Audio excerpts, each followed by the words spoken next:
Assalamualaikum warahmatullahi wabarakatuh.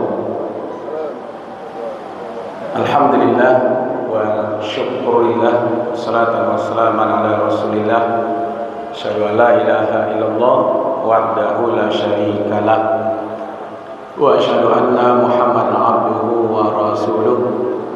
Allahumma salli wa sallim ala Muhammad wa ala alihi wa ashabihi ajma'in. Allahumma arhamna wa ahlana bil Qur'an. Allahumma akhrimna wa ahlana bil Qur'an. Qala Allah Ta'ala fil Qur'anil Karim, a'udzu billahi minasy syaithanir rajim. Bismillahirrahmanirrahim. Ya ayyuhalladzina amanu kutiba alaikumus syiyam kama kutiba 'alal ladzina min qablikum la'allakum tattaqun. Shadaqallahul azim. Bapak Ibu jemaah zuhur Masjid Taqwa Muhammadiyah Sumatera Barat yang kita muliakan, insyaallah berapa hari lagi kita akan bertemu dengan bulan, yaitu bulan Ramadan. Satu-satunya nama bulan Hijriah yang disebut dalam Al-Quran adalah bulan Ramadan. Syahrul Ramadan alladzi unzila fihil Quran, yaitu bulan Ramadan, di situ diturunkan Al-Quran. Jadi bulan Ramadan ini bulan yang spesial. Maka itu perlu juga tenaga, waktu, pikiran yang agak spesial juga, yang agak utama. Jangan sisa-sisa, ya, sisa berlela-lela siang hari baru kita tegakkan Ramadan. Kalau bisa seperti Rasulullah melukiskan, ya jatahidu, bermujahadah, bersungguh-sungguh, kapan perlu zat maksarah, yaitu mengencangkan ikat pinggang untuk mempersiapkan ibadah di bulan Ramadan. Jangan nanti untuk olahraga orang siapkan waktu yang hebat, tenaga, ya, gunung didaki, lautan diseberangi, ya kan, apalagi goes, ya nak, lihat dojo buki tibo bersepeda di situ, ya kan. Tapi kadang-kadang ibadah di masjid, ya kan. Kalau bisa besok tuh digespul apa, ya, untuk ibadah ini. Memang waktu kita tidak banyak lagi, ya kan. Apalagi yang sudah berumur di atas 60 tahun. Saya ingin kisahkan begini Pak, di Masjidil Haram, di Masjid Nabawi, itu kalau 10 malam terakhir itu orang semakin ramai Pak. Ada Wak di Indonesia semakin ramai juga, tapi ramainya di mall, ya nak, untuk beli baju dan segala macam.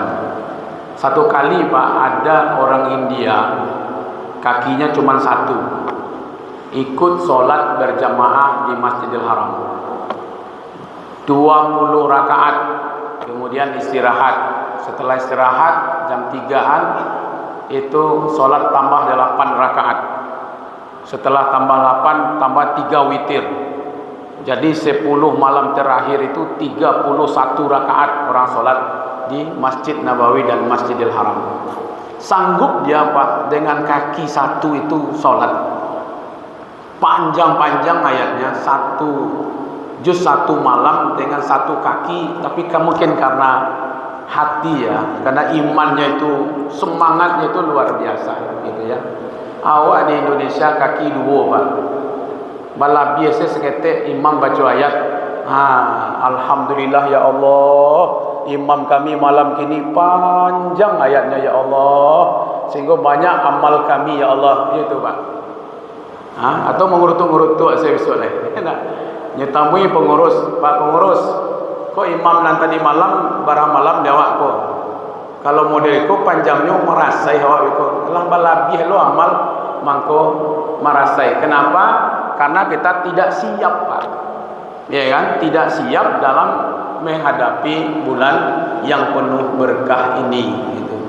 Bukan hanya sholat saja Pak, ternyata dia baca Quran sambil duduk baca Quran, pas mengantuk baca Quran sambil duduk, kemudian dia berdiri Pak, dia baca Qurannya sambil berdiri, ya kan. Coba jangan mengantuk sambil duduk baca Quran, nyoba tagak, kemudian sambil tagak tuh nyoba baca Quran gitu. Kok tiba di awak kalau mengantuk apa? Sedang baca 2 halaman, tiba kantuk balik. Mungkin sadaqallahul azim gitu ya. Ya kan? Jadi kalau tidak kita gaslah seketek Bapak Ibu. Ya kan? Bagaimana posisi kita dalam mempersiapkan ibadah-ibadah kita gitu. Ya kan? Karena ini adalah ibadah yang luar biasa. Bapak Ibu yang dimuliakan, man fattara shaiman kana lahu misl ajrihi khaira annahu la yanqusu min ajri siyami syai'ah. Hadis diriwayatkan oleh Imam At-Tirmizi, Ibnu Hibban dan Ahmad. Siapa yang memberi makan kepada orang yang berpuasa untuk berbuka, bukan puasa di siang ya, berbuka, maka dia mendapatkan pahala seperti yang dapati oleh orang yang berpuasa itu.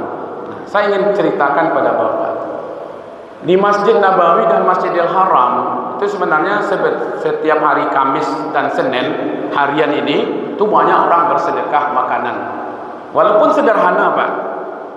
Tapi di bulan Ramadan mereka tuh punya tim yang nyusun takjilnya.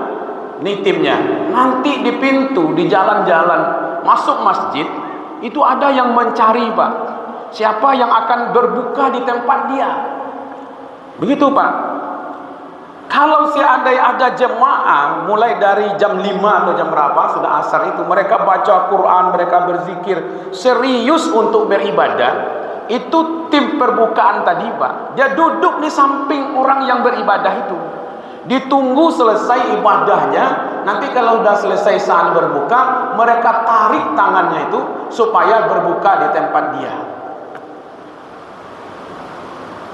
Dicarinya orang-orang yang padahal di Masjidil Haram itu sadonya orang lah ibadah hebat-hebat ya kan. Tapi begitu semangatnya. Kenapa?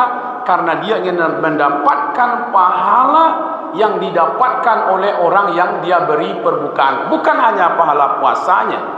Satu hari itu apa dia kerjakan? Sholatnya, puasanya, berzikirnya, selawatnya, baca Qur'annya. Maka dari ini transaksi akhirat Pak.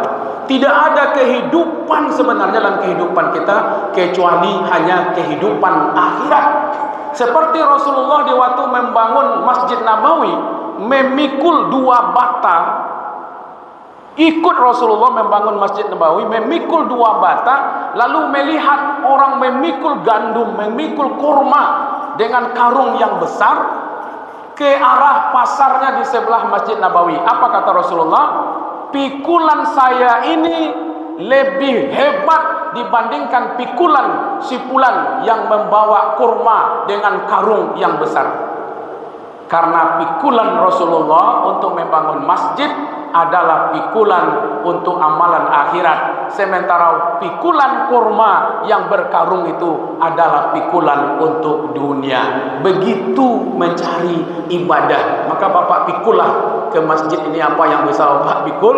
Nah itu adalah pikulan untuk akhirat. Seberat apapun pikulan-pikulan yang ada di pasar itu semuanya adalah pikulan dunia. Maka itu ini kesempatan, mudah-mudahan kita bisa melaksanakan ibadah yang terbaik kita di bulan Ramadan ini. Amin ya rabbal alamin. Wabillahi taufiq wal hidayah. Wassalamualaikum warahmatullahi wabarakatuh.